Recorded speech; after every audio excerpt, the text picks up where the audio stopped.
3 races. That is all it took.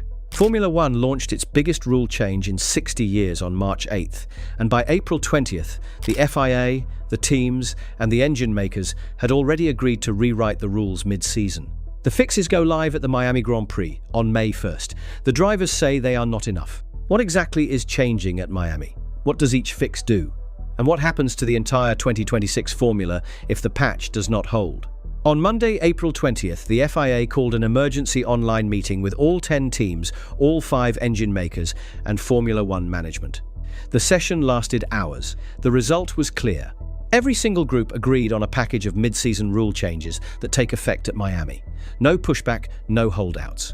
That level of agreement across a paddock that agrees on almost nothing tells you how urgent this is. The changes fall into 4 groups: qualifying fixes, race fixes, a new safety system, and wet weather changes. Each one targets a specific problem that showed up in the opening 3 rounds. Start with qualifying, because the issue there is the most visible and the most awkward for the sport. Under the original 2026 rules, drivers recharge up to 8 megajoules of energy per qualifying lap, but the recharge rate is capped at 250 kilowatts. That cap forces drivers to spread their battery charging across multiple parts of the lap. The result is a problem called super clipping, where drivers lift off the throttle on the straights, even in qualifying, to refill their batteries for the next power zone. At the opening 3 races, qualifying laps had stretches where cars were clearly coasting through sections where they should be flat out. For fans watching at home, it looks bizarre. For the drivers, it feels worse. The Miami fix changes 2 numbers. Maximum per lap recharge drops from 8 megajoules to 7, and the peak recharge power rises from 250 kilowatts to 350 kilowatts. What that means in real terms is this: less total energy needs to be stored on any given lap, so there is less reason to coast. And when the car does recharge, it happens faster because the power ceiling is higher. The charging shrinks into a shorter, sharper window instead of being spread across 3 or 4 straights. The FIA expects this cuts super clipping down to roughly 2 to 4 seconds per lap. That is still there, but it should be nearly invisible on screen compared to the current mess where the coasting is plain to see. At Miami, this matters most on the long back straight between turns 10 and 11, where the speed trap sits. Under the original rules, cars were lifting in this section during qualifying. Under the new caps, they should carry more steady speed through the entire straight. Qualifying laps should look faster, smoother, and more like what fans expect from Formula One. Now the race changes. The energy system in 2026 creates huge speed gaps between cars in different power states. A car using full electric power puts out nearly 475 horsepower from the electric motor alone. A car that has drained its battery and entered a recharge cycle puts out far less. The difference on a single straight can reach 45 to 50 kilometers per hour. That is not a racing gap. That is a speed difference that leaves almost no time for the driver behind to react. This is the problem that caused the 50G crash at Suzuka when Oliver Bearman hit a recharging car at Spoon Curve. And this is the problem the race fixes are built to solve. 2 caps. Boost mode, the system that replaced the drag reduction system as the overtaking tool, is now capped at plus 150 kilowatts above the baseline power level. And electric motor output outside set speed-up zones is limited to 250 kilowatts. Those 2 numbers shrink the speed gap between a car using power and a car recharging. The 45 to 50 km per hour gap that existed under the original rules should drop by a lot. What does that look like at Miami? On the main straight and the back straight, the speed gap between a car at full power and a car in recharge should narrow from something dangerous to something drivers can handle. Overtaking still happens. The chasing car still gets a boost through boost mode, but the boost is capped at a level where the leading car has time to react, and the closing speed does not create a safety risk. Think about turn 1 at Miami. A long straight followed by a heavy braking zone into a tight right-hander. Under the original rules, a car at full power coming into turn 1 behind a car in recharge arrives with up to 50 kilometers per hour of extra speed. That makes the braking zone a guessing game. Drivers cannot judge their braking points when the car ahead is speeding up and slowing down based on battery state rather than driver input. Under the new caps, that gap at the braking zone shrinks.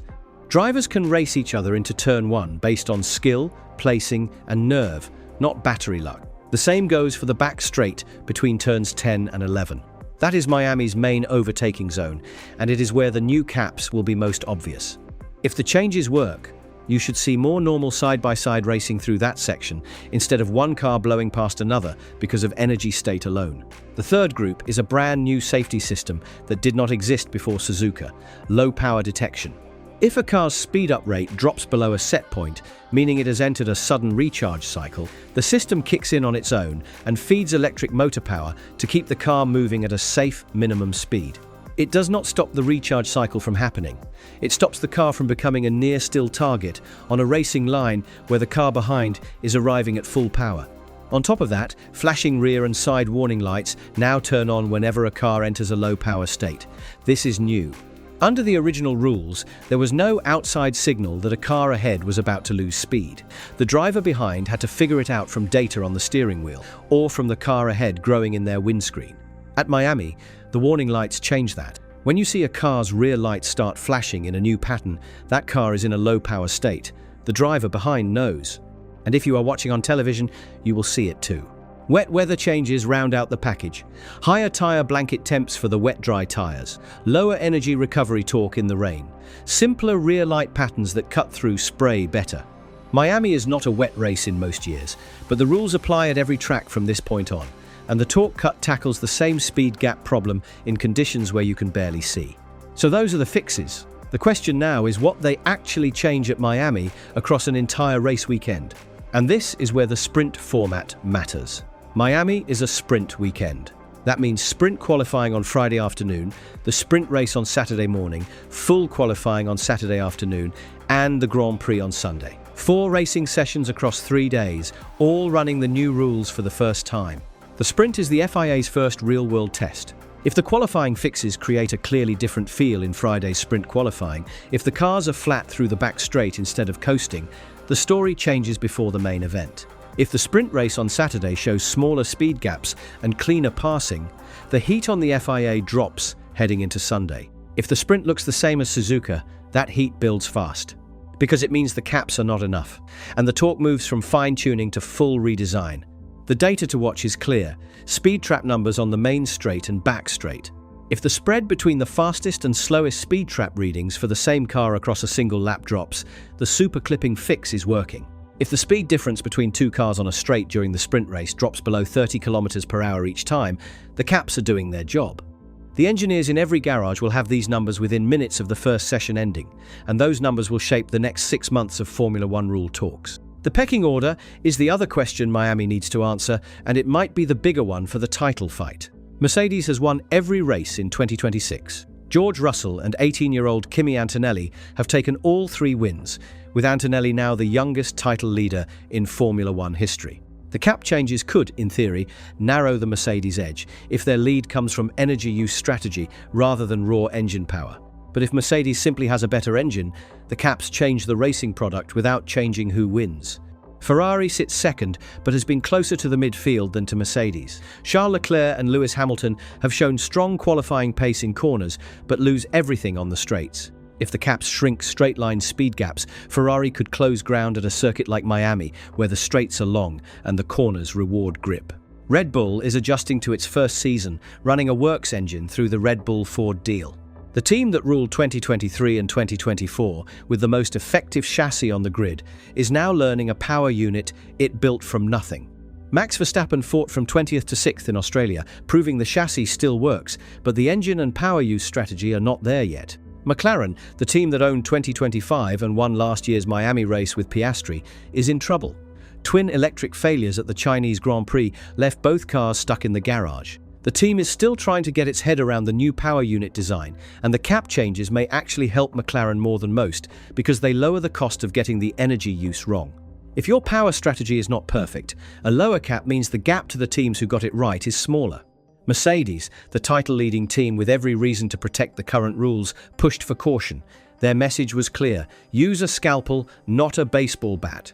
The April 20th package is clearly a scalpel. Whether it cuts deep enough to shake up the order is something only Miami's timing screens can answer. Drivers are split on whether small changes are enough. Criticism from the cockpit has been blunt. The 2026 formula has been called Formula E on steroids, anti-racing, and a joke. There are serious retirement talks around the grid's most winning champion. Their case is not that the cap numbers are wrong, It is that the whole energy-based racing concept is wrong. That a formula where battery level sets straight-line speed will always look fake, no matter where you set the caps. Other frontrunners have reached a similar verdict. One of Ferrari's drivers lost 56 kilometers per hour on the straights at Suzuka while nailing every corner perfectly. The view from Maranello is that the speed gap issue is built into the rules, not something a 1 megajoule tweak fixes. Calmer voices in the paddock are open to giving the fixes a shot. Judging after one weekend with new caps would be too soon, they are. But that patience has limits, especially from the drivers who flagged the speed gap danger before the season even started and watched the Suzuka crash prove them right. From the business side, the stance has been guarded. The official line points to 86% fan approval for the new direction and puts the current driver complaints next to the early turbo era of the 1980s, when fuel limits forced similar coasting. The paddock is not buying it. Support for green fuel and support for the racing product are two completely different things. If you're finding this useful, hit subscribe. I break down Formula One rule changes, technical breakdowns, and race strategy every week.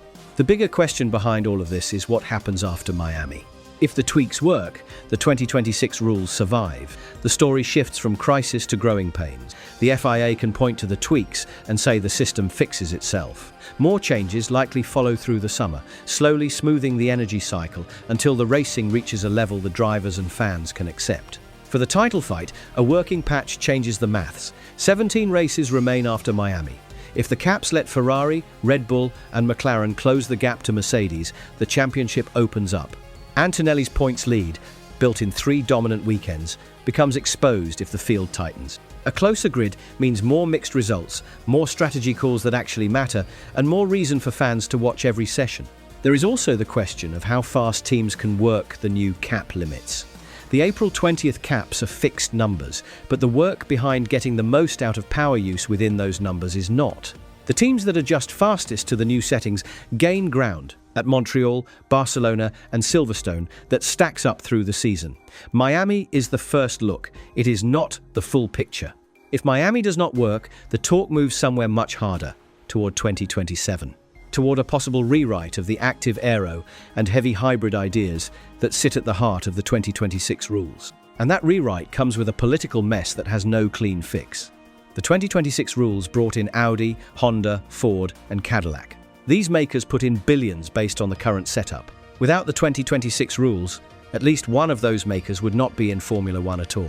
The green fuel, the simpler power unit, the bigger electric side, those are the reasons the boardroom said yes. If the FIA rewrites the rules again for 2027, it risks the exact maker walkout.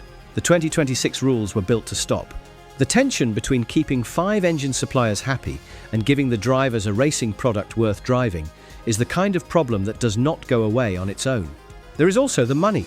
Teams spent up to $215 million building cars around these rules.